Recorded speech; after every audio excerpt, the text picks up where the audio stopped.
Everyone, welcome into Drops Your Sticks with Liz.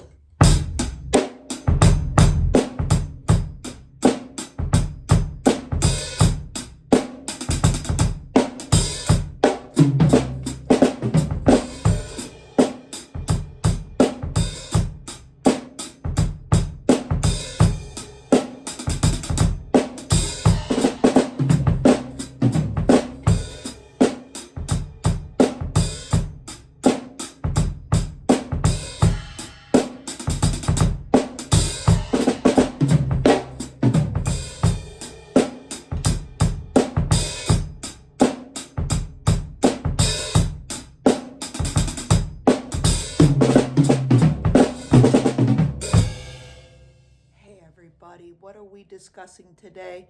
Some intricacy, using a little concept from actually 21 Pilots, okay? It was like it had 1 billion views. One of my students brought it in, and I thought, oh man, that's a cool little groove that we could play along to. And then I changed it around a little bit, okay? So as you see, we could start normal play, okay? Right hand on the hi-hat, left hand on the snare drum, and we're playing 8th note groove. 1 and 2, 3 and 4 and 1. We're putting a little bounce feel to this also, okay? So it's not real straight. It's not 1, 2, 3 and 4 and 1, 2, 3 and 4 and. No, it's bounced. So 1, 2, 3 and 4 and 1, 2, 3 and 4 and. Try to think of it this way. We're basing what we play around 6 notes every beat. So triplet, triplet, triplet, triplet, triplet, triplet, and it gives it that little bounce feel rather than straight 16th notes, which is more militant, a little bit more American.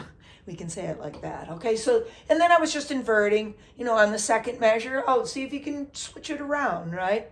I had a performance group years ago, and we would do different things like this just to catch the audience, have a little fun, show some versatility, and then it's a coordination effect, and it works nice. You'll be surprised that it's not as hard as you think. Okay, so 1, 2, 3 and 4 and 1, 2, 3 and 4. Yep. So do your best, just to feel pretty comfortable with that.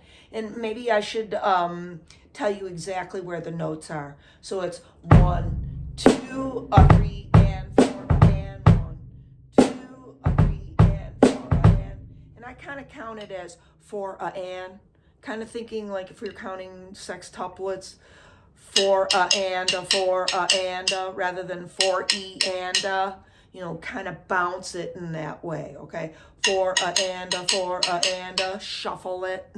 You could think of it like a shuffle rhythm, okay? And then I was just doing some little easy fill-ins throughout this, okay?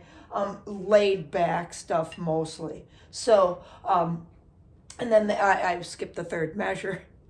The third measure now is where we get into the intricacy of some of the hi-hat pattern. Okay, so 1 and 2, triplet, triplet, and 4 and. That's going to be just the hand part. Okay, so again, 8th notes you're starting with 1 and 2, triplet. I'm going to use right, left. Triplet, triplet, and. So you're starting that triplet on the and of 2, and you're ending. You're playing another triplet on the downbeat of 3, and you're ending on the and of 3. So it could be like 2, triplet, triplet, and 4, and. Okay, when we get that far. Okay, so 1 and 2, triplet, triplet, and 4, and 1 and 2, triplet, triplet, and 4, and. Let's explore the bass part now. So 1 and 2, triplet, triplet, and 4, and. Okay, where do those notes go? 1 and 2, triplet, right there on the left-hand note. Okay, it's the last note there, and then you're going to come right to the downbeat of 3. So you're going to be like 1 and 2, triplet, triplet, and. So it'll be like a 3 and, a triplet and, what you're playing on the bass note there. When you get to beat 3, it's just triplet and. You get to beat 4, 4, and. With that little idea, you can tag along with those notes. So you could go like 4 and, if you'd like, 4 and. You can just hit the and. And then the hi-hat's kind of flexible too.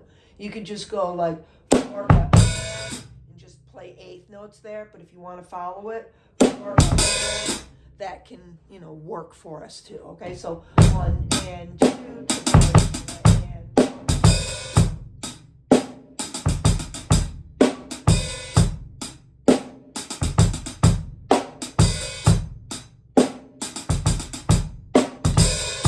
So I explored a bunch of different ways that you can explore yourself too, okay?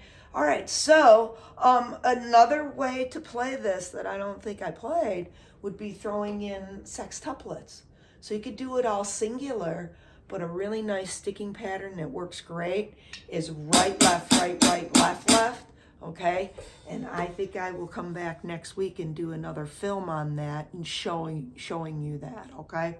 And like I said, explore some fill-ins, okay? So let's go back to the whole thing and just an easy little fill-in. 1 and 2 and 3 and 4 and 1. So that's kind of like a nice little polyrhythmic thing. 1 and 2 and 3 and 4 and 1.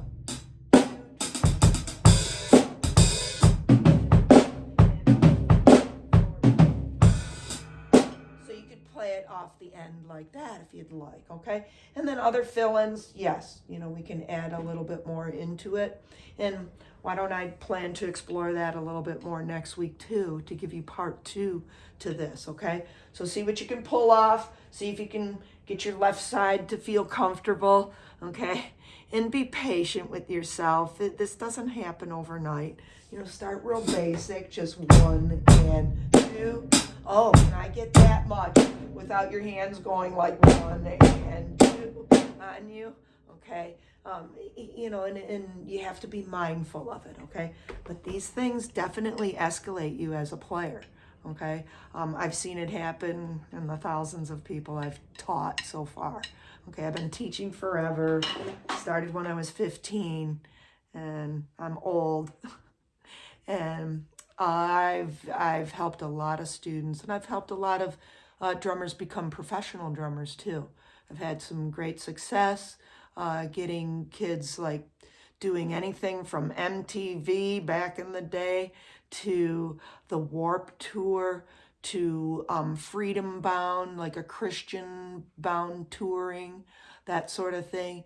And then a couple of my students got on like the David Letterman show, the Tonight Show, and then several travel around the world and just, our world music, Brazilian music. One boy is doing, young man is doing phenomenal. I could go on and on.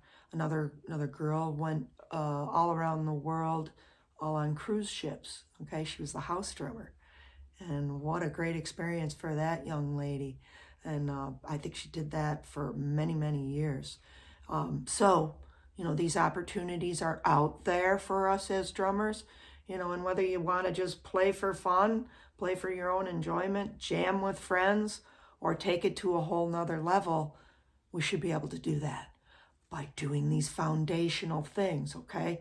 Doing things that are a little bit more difficult, thinking outside the box a lot, okay? So all of these things, like I said, escalate us as players and sophisticate our style and sophisticate our sound. All right, everybody, rock on and have a great week ahead, okay? And enjoy the best instrument in the whole galaxy. Take care.